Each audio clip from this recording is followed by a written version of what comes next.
18 de enero de 2015 apareció muerto el fiscal Alberto Nisman. Un mes después se hizo una importante movilización de parte de un sector del Poder Judicial y un tiempo después, el 1 de marzo, fue la sesión de apertura de las sesiones ordinarias del Congreso de la Nación, oportunidad donde habla el presidente de la Nación. En ese discurso, Cristina Fernández fue muy dura con lo que ella llamó el partido judicial y habló no solo de la muerte de Nisman, sino también de los atentados a la AMIA y a la Embajada de Israel. Y fue muy dura con el Poder Judicial, la familia judicial, como ella lo llamaba. Vamos a escuchar ese 1 de marzo de 2015, Cristina Fernández en el Congreso Nacional.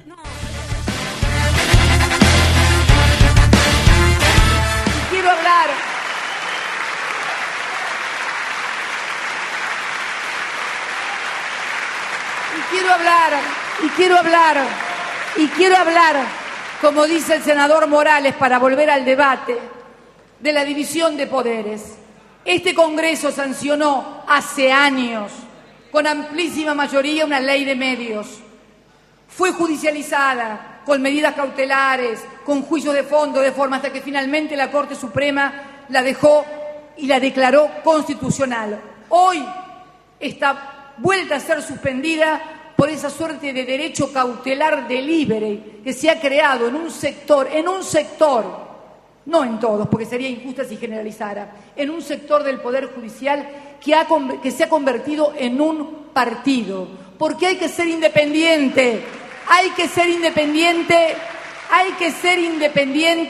del poder político, hay que ser independiente de los poderes concentrados de la economía. Pero de lo que no puede ser nunca independiente el Poder Judicial es de la Constitución, de las leyes, de los códigos de forma y de los códigos de fondo. No se puede ser independiente de eso. No pueden juzgar y firmar cualquier cosa. De eso pueden ser dependientes. Y últimamente, el Partido Judicial se ha independizado, pero de la Constitución, se ha independizado de las leyes, se ha independizado de los códigos, se ha independizado de todo el sistema normativo vigente. Y entonces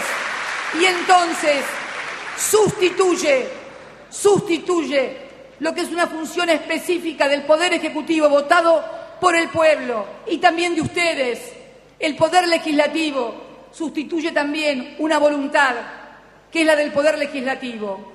Porque nadie está pidiendo que las cosas sean declaradas constitucionales. Lo único que no se está pidiendo es que se cree un forum shopping o se cree una medida de cautelares delivery para impedir que se gobierne e impedir aplicar leyes que son constitucionales, como la ley de medios, que pese a eso ya ha otorgado más de 1.280 licencias en FM, en AM, en televisión abierta, en televisión cerrada, en televisión por cable, a universidades, a escuelas, a empresas privadas, a organizaciones no gubernamentales, a la Iglesia Católica. Pese a todas las trabas, esa ley de medios sigue marchando, sigue armando y seguimos fundamentalmente produciendo también material audiovisual, pero tiene que poder aplicarse a los grandes monopolios concentrados, esos que dicen cuáles son buenos y cuáles son malos, esos que señalan y te dicen,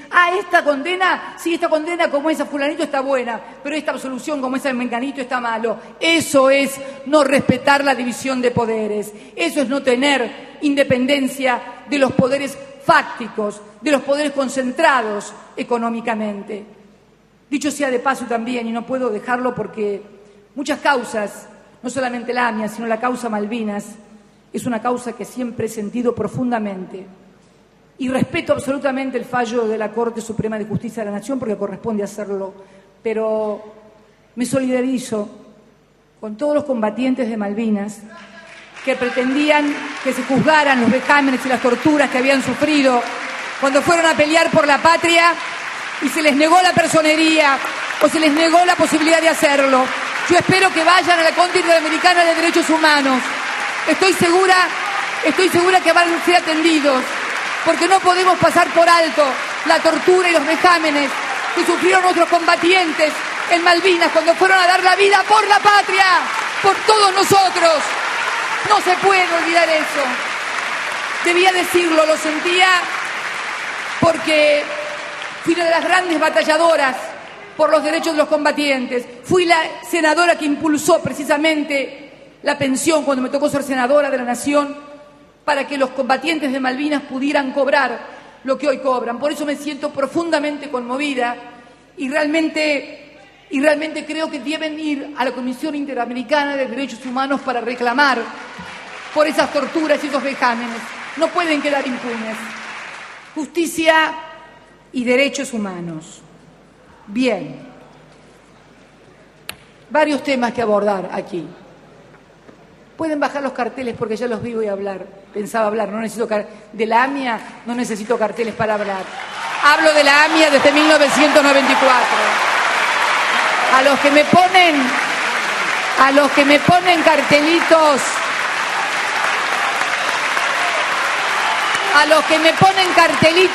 para que hable de la AMIA hablo desde el año 94. Desde la AMIA estoy desde el año 1996, cuando denuncié a Galeano y a todos los que encubrieron y no permitieron que se supiera la verdad. De la AMIA hablo con los familiares desde el año 96, apoyándolos y ayudándolos. De la AMIA hablo y seguiré hablando en Naciones Unidas, reclamando que se haga justicia, como no lo hizo ningún presidente argentino.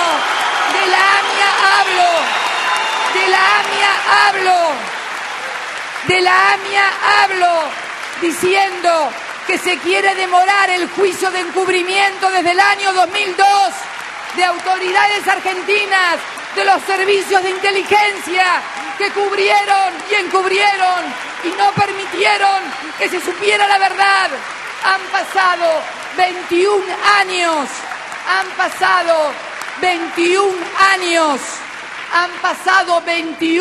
años y no tenemos un solo condenado ni un solo preso por AMIA. No necesito carteles, yo puedo ir con carteles al frente de la AMIA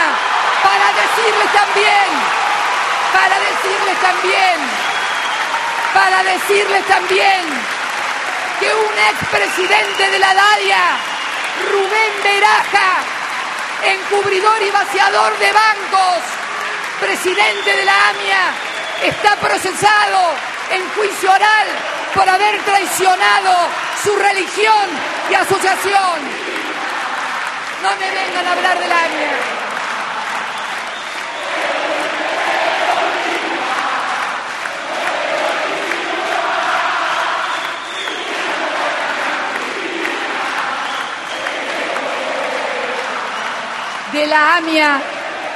De la AMIA puedo hablar cuando el otro día me entrevistaba. Es un tema que me toca muy de cerca, porque en Soledad no queda casi ningún legislador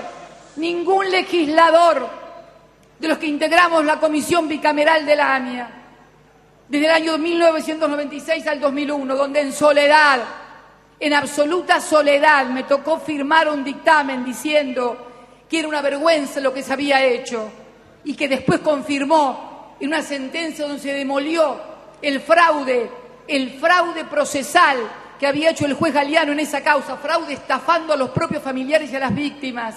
Demolieron en la sentencia en el año 2004. Desde el año 2000 que se inició el juicio de encubrimiento a los funcionarios de ese entonces, porque la AMIA no explotó ayer ni durante nuestro gobierno, explotó hace 21 años. Y hace 21 años que los familiares y las víctimas demandan justicia. No solamente la AMIA, la embajada. También quiero hablar de la embajada. Y si se me permite, por favor, esto es un tema internacional, señores. En el año 1992 voló la embajada de Israel. 29 personas murieron, 249 heridos. Un chico, inclusive, hijo de un médico que pasaba por ahí por la calle, también voló junto con la embajada. Ese fue un atentado en territorio israelí, porque la embajada es territorio israelí. Siempre me ha llamado poderosamente la atención. Todavía no puedo entender por qué el Estado de Israel reclama por la AMIA y no reclama por la voladura de su propia embajada. Porque voy a decir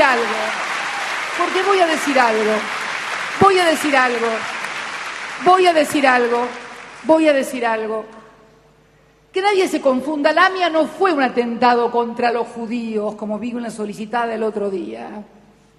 La AMIA no fue un atentado contra los israelitas ni contra el Estado de Israel. La AMIA fue un atentado contra la República Argentina y contra los argentinos, señores. Yo lo viví así y yo lo denuncio como un atentado contra la Argentina.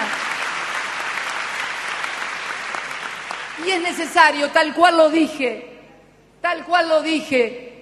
en el juicio oral, cuando me citaron como testigo al ser miembro de la comisión, que desgraciadamente la causa de la AMIA se había convertido en un tablero de ajedrez de la política nacional e internacional.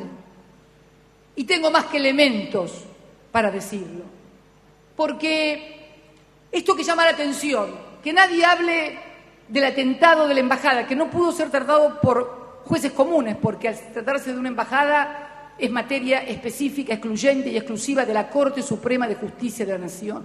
¿Sabe alguien le puede informar a esta presidenta cuál es el resultado de la investigación que llevó adelante la Corte Suprema de Justicia de la Nación del atentado de la Embajada de Israel?